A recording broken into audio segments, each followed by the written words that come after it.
So, hello, my name is Debur, and I am the CEO and Head of Technology Innovation at Predictive AI.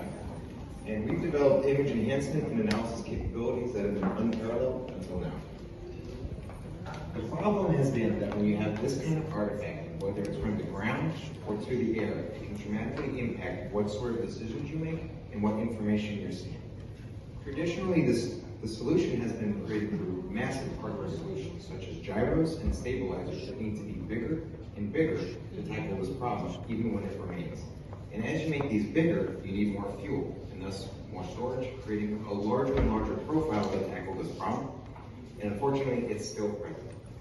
Collaborating with IAI, we were able to tie this specific problem that you see before to specific mathematical values that allow you to replicate it across any data set. What this means is it can work from any platform, whether from CCTV and microscopes to satellites, planes, jets, and UAVs. This not only works for standard kind of vision, but also for radar-based as well. So you might be asking, how are we unique in this day and age? Well, currently everybody's chasing generative AI. They're all looking for artistic outputs that unfortunately hallucinate information and add details that would otherwise not be present. With our technology, it's extremely high fidelity, extremely highly accurate, and adds no additional details. This has already been used actively in over 12 cases in civil courts, criminal courts, and traffic, and has 6 active cases pending between the Israeli and US American system.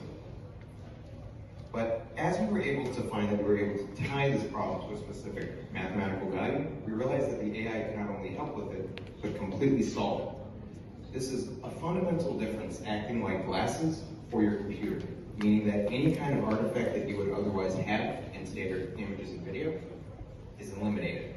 This is currently up to the F-35 1.6 Mach speeds, and we're currently pushing 2.0, and actually we're up to 2.5, pushing up to 3.0. This technology can be a game changer. You can use it on just 2 gigabytes of GPU, so you can actually use it on your CPU, even on a laptop.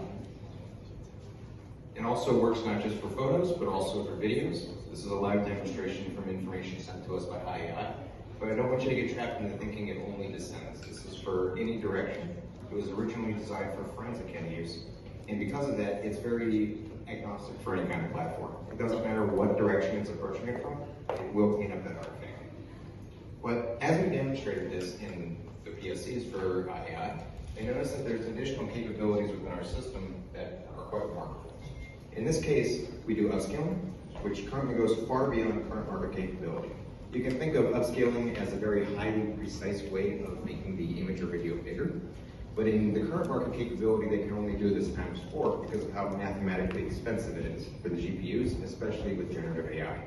With our technology, we can not only bring this up from extremely low resolution, but as high as 12K to 20K from these initial inputs that you can extract from satellites.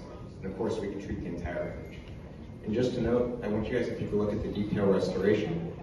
It's almost absent when you can actually see the pavement lines in our output. Highly precise and accurate. IAI also knows additional capabilities. We have a very interesting quirk of our system where if you run it through, the quality will increase as opposed to actually decreasing with current methods, while you can still increase it way up to 12K to 15K.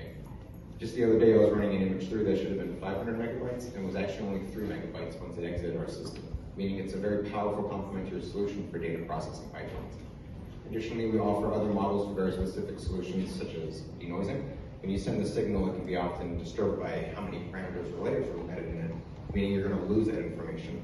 This will bring it right back. There are additional models that IAI expressed interest in, such as Rayleigh scattering. This is the sort of blue haze that can happen in the atmosphere from being so high up, to additional experimental ones, such as our underwater clarity, which can enable asset recovery and drowning prevention. We see a massive opportunity in the image intelligence, surveillance, and reconnaissance market at 42 billion TAM globally. And this is with a sum of about 100 to 200 million in the USA, but alongside peripheral markets such as healthcare, which we're looking to enter in 2027, and the legal forensics and general platforms for image enhancement that we've already released. We have a unique approach for competition, which is we see them mostly as channel collaborators. We actually partner with NVIDIA and Meta, while the rest are all firmly in the generative AI space, meaning they're not going to ever see operational land use. You'll never see them on the factory floor, you'll never see them using corals. But despite that, we can actually get a complementary solution on top of it. Our business model is a public-facing platform for the general user to enable public access to AI, as well as for teams and enterprises. But because we understand the sensitive nature of information, especially having worked with AI, that of course the solution needs to be on your on-premises. So we also offer API, but there's also a local version you can purchase and install for just running and processing images and video to your heart's content. But we also see a very powerful opportunity for fine-tuning custom models for very specific end problems for enterprises, whether that's from Samsung, from Denoise with TVs, to IAL for deep learning high speed. My team comes from around the world and is some of the best and brightest. It's only with my brilliant co-founder Mary that we're able to tie it to very specific operational end use. Without my team, frankly, we would still be chasing generative AI, as opposed to the high fidelity that have already revolutionized and gotten people either out of jail because they're innocent or prosecuted because they were not. The only takeaways I want you to get from these milestones are we initially raised with Techstars and then built the initial product, deploying it with police and lawyers. But then since joining the Starburst, we've since raised about 220K, and we have about 6 POCs and 9 models that we've developed for IAI's end use, and we're currently discussing licensing and contracting. We're looking to actually deploy these by 2026. There was a slight delay because of the war, but we're more than ready to actually keep it. I'm looking to raise around $2 million for my team. We're looking to bring in 2 more full-time AI guys. While I am the CEO, I am also the CTO, meaning I'm doing most of the innovation, most of the AI. So additional team members mean we can deploy even faster with your help. We see a very strong potential collaboration between America and Israel. And with our technology, you can see the unseen. Before today, the CSI, the technology that you saw that zoomed in and enhanced, it was all science fiction. Now, it's real. With our technology, we can enable operations, we can enable you to move faster, and to see a lot further and more than you would have otherwise. We welcome you in joining us in transforming the future. Thank you very much.